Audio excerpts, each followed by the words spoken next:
మనం ఎప్పుడు ప్రశాంతంగా ఉండలేం కదా, మన వాళ్ళ మీద ఏదో ఒక ప్రయోగం చేస్తూనే ఉండాలి. ఈసారి నేను ఏ ప్రయోగం చేశాననేది వీడియో లాస్ట్ వరకు అయితే చూసండి, మీకు అర్థమైపోతుంది. ఇక్కడ బ్లాక్ అండ్ వైట్ బిస్కెట్లు అయితే తీసుకుంటున్నాను. యాక్చువల్గా ఓరియో అనుకున్నాను, ఓరియో లేదు. సో ఇక్కడ ఏదో రాకో కంపెనీ ఉంటే ఇది దీంట్లో తీసుకున్నాను. సరే మిమ్మల్ని సస్పెన్షన్ లో ఉండడం ఎందుకు గానీ ఇన్ని బిస్కెట్లు మిక్సీలో చూసి మీకే అర్థమైపోయి ఉంటుంది కదా. అదేనండి కేక్ చేస్తున్నాను బిస్కెట్లు. మీరు ఎప్పుడైనా ఇలా బిస్కెట్లతో కేక్ చేశారో లేదో అనేది కామెంట్ సెక్షన్ లో తెలిపేయండి. అయితే నేను చేసేది ఫస్ట్ టైం కాదు, ఇది థర్డ్ టైం చేసినప్పుడు అయితే బాగా వర్కౌట్ అయింది. సెకండ్ టైం అయితే యావరేజ్ అనమాట.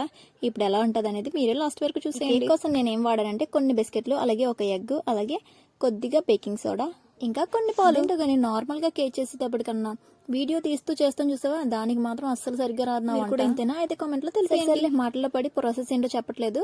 ఒకసారి బిస్కెట్లు అన్ని కలిపి మిక్సీలో వేసి మెత్తగా పౌడర్ కింద పట్టుకోవాలన్నమాట. పౌడర్ ని పక్కకు పెట్టేసి అందులోనే ఒక గుడ్డుని అయితే కొట్టుకుని మిక్సీ పట్టుకోవాలి. ఆ గుడ్డుని ఈ బిస్కెట్ పౌడర్ లో అనేది కలుపుకోవాలన్నమాట.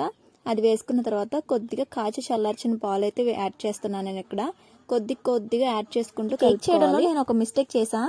ఏంటంటే వాటర్ ఎక్కువ వేసి ఇంకా కన్సిస్టెన్సీ కొంచెం జారుడుగా ఉండేలా ఉండాలి. కాకపోతే నేను కొంచెం గట్టిగా అయితే ఉంచేసాను.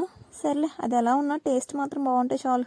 ఇది మంచిగా బాగా కలిపేసుకున్న తర్వాత దీంట్లోనే లాస్ట్ లో బేకింగ్ సోడా అనేది యాడ్ చేసుకోవాలి. మీరు ఎప్పుడైనా ఇలా బిస్కెట్లతో కేక్ చేశారా?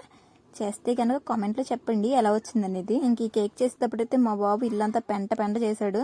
సో ఇప్పుడైతే ఒక పెద్ద గిన్నె పెట్టుకుని ఆ గిన్నెలోనే ఇంకో చిన్న గిన్నె పెట్టుకుని ఈ చిన్న గిన్నె మీద మనం వేసుకున్న కేక్ బ్యాటర్ ఉంది కదా, ఆ కేక్ గిన్నె అయితే పెట్టుకోవాలి. మర్చిపోయాను, ఈ కేక్ బ్యాటర్ వేసిన గిన్నెకి ఆయిల్ అప్లై చేసుకుని అప్పుడు కేక్ బ్యాటర్ అనేది వేసుకుని ఇప్పుడు స్టవ్ మీద పెట్టుకుని మూత పెట్టుకోవాలి. కాసేపు వెయిట్ చేస్తే మనకి కేక్ అనేది రెడీ అయిపోతుంది. తక్కువే కొంచెం గట్టిగా అనిపించింది కానీ మిగతా టేస్ట్ అంతా సూపర్ ఉన్నదన్నమాట.